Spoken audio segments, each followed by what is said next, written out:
Hello and welcome to Aurora North East academy.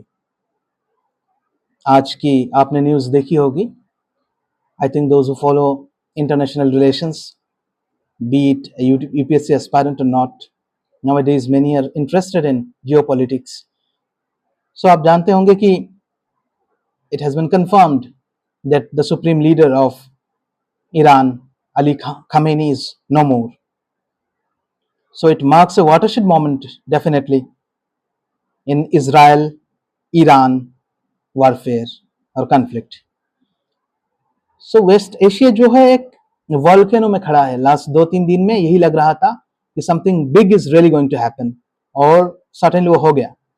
The elimination of ayatollah, माफ कीजिएगा, Ali Khamenei, supreme leader of Iran, ये बताता है कि ये कोई 1 या 2 दिन का कॉन्फ्लिक्ट नहीं है। Certainly this was built on geopolitical tension, nuclear mistrust, and a network of proxies trying to encircle Israel, Israel trying to establish its dominance in West Asia, backed by Washington. All these things are at play. जो बहुत ही complex है ये phenomenon. We'll try to look into the history going back to the 1970s. Let's get started. जैसे कि आप देख रहे हैं यहाँ पे, इसराइल और ईरान में डायरेक्ट बॉर्डर रिलेशन या फिर बॉर्डर टच नहीं करता है एक दूसरे का। Still the amount of hostility that persist between the two is exemplary. So क्या है इसके पीछे की कहानी? Let's get started. It will surprise to know कि 1977 में एक ऐसा मोमेंट आया था जब इसराइल और ईरान काफी क्लोज नजदीक थे। They were good allies, in fact strategic partners.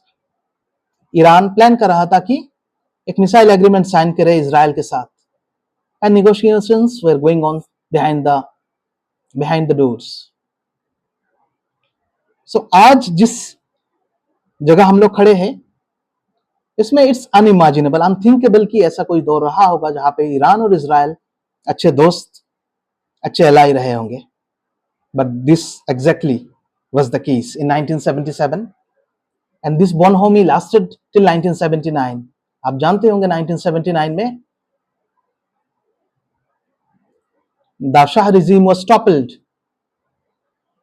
and an Islamic regime was established in Iran under the leadership of Ayatollah Ruhollah Khomeini. So यही स्लाइड में हमने मेंशन किया है, the two nations transitioned from secret strategic partners to bitter ideological enemies. देखिए 77 में Iran was actively and secretly negotiating missile deals with Israel. ये आज के दौर में unimaginable है। स्ट्रेटेजिक पार्टनर्स थे दोनों, लेकिन 79 में जो हुआ उसके बाद पूरा कहानी का स्क्रिप्ट ही बदल गया। आज देखिए, आज किस जगह पे खड़े हैं हम लोग। डायरेक्ट मिलिट्री कन्फ्रंटेशन हो रहा है, सुप्रीम लीडर का असैसिनेशन हो रहा है, अटैक्स एंड काउंटर अटैक्स। तो एक क्वेश्चन हम लोग यहाँ पे पूछ सकते हैं कि ये सिर्फ क्या एक न्यूक्लियर इशू है?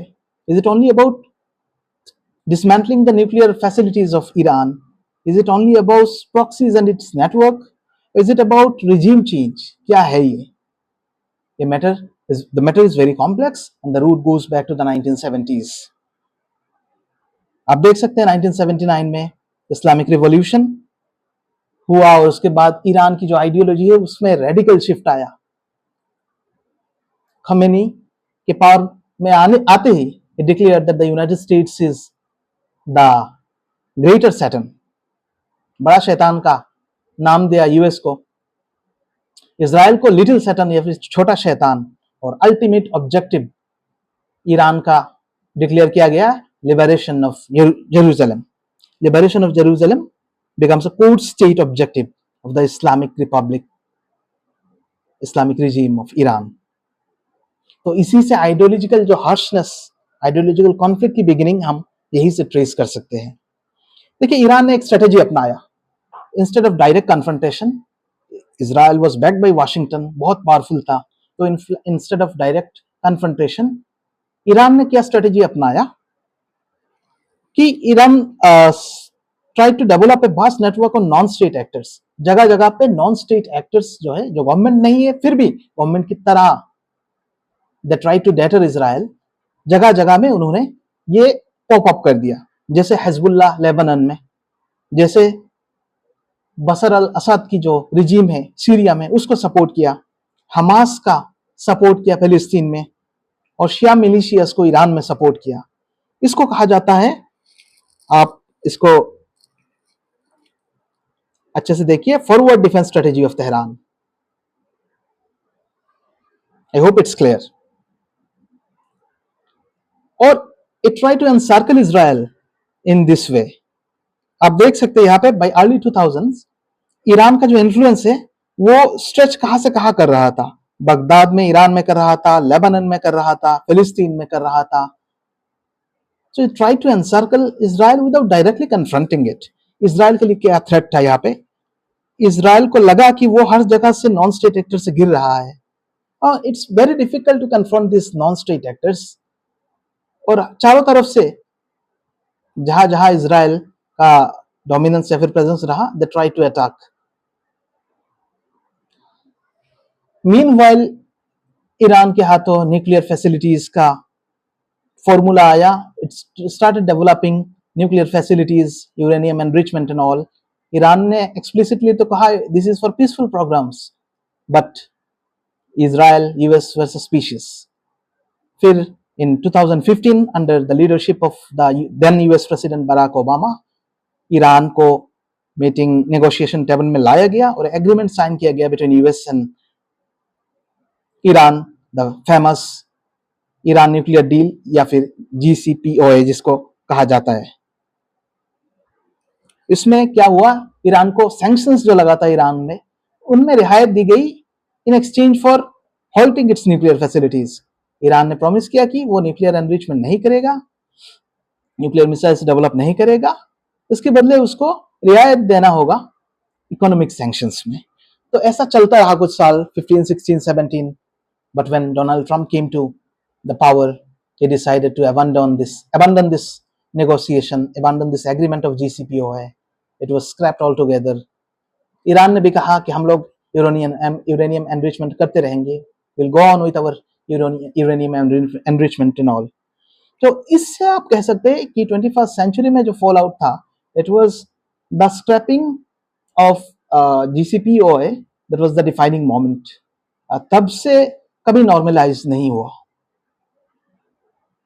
फिर आता है अक्टूबर 7, 2023 में हमास ने इजराइल पे अटैक किया।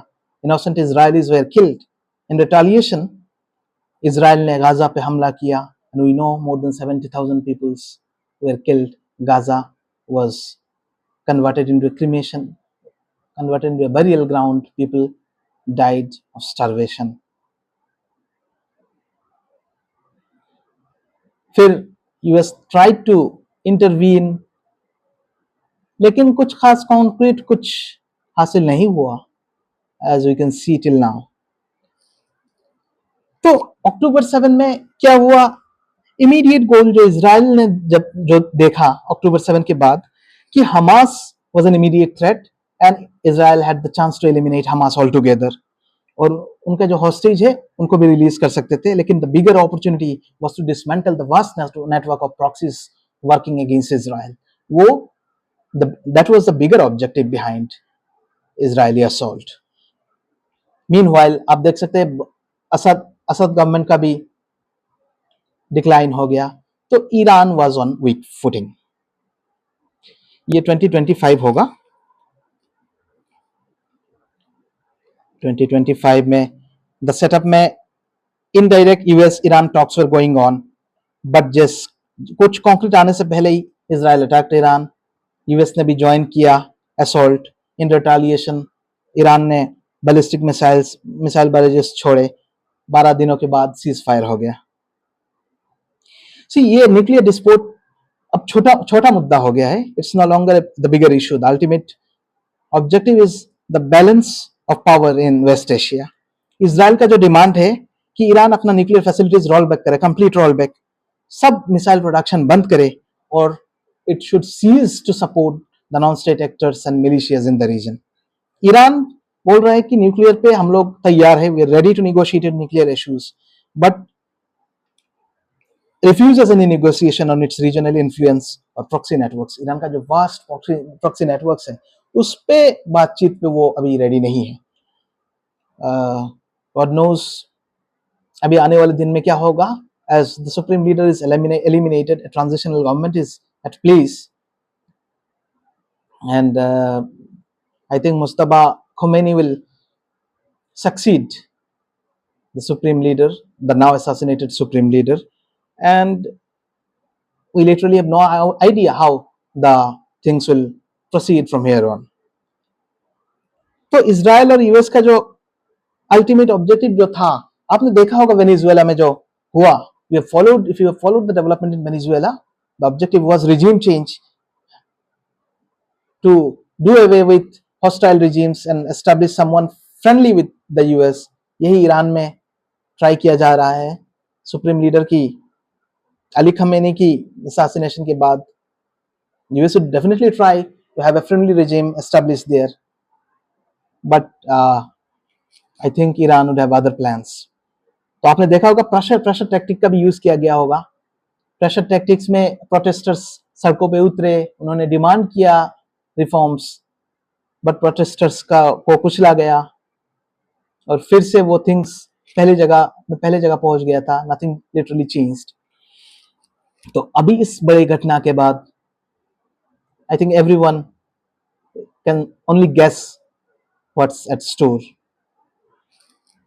इंडिया के लिए क्या क्या महत्वपूर्ण इश्यूज है इसमें. पहला है कि सिक्योरिटी इंटरेस्ट जो है इंडिया का, इट लाइज विद इजराइल.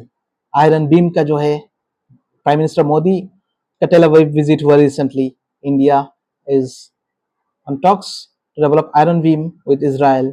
फिर माइक्रो इरिगेशन, एग्रीकल्चर पे भी बहुत सारे एग्रीमेंट्स है इंडिया इजराइल में. So India and Israel have very good terms.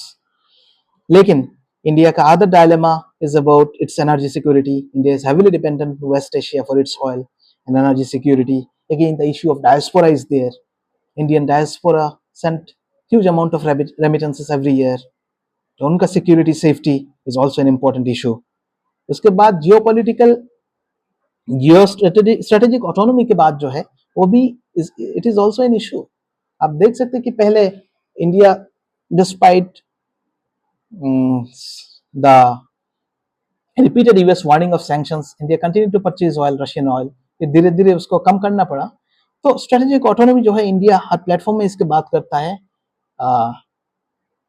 It has to be seen whether India can manoeuvre this turbulent times and safeguard its strategic autonomy, या फिर US pressure tactic में India को भी कुछ decisions लेना पड़े. ऐसे it has to be a wait and watch moment है. अभी we'll have to see how it unfolds.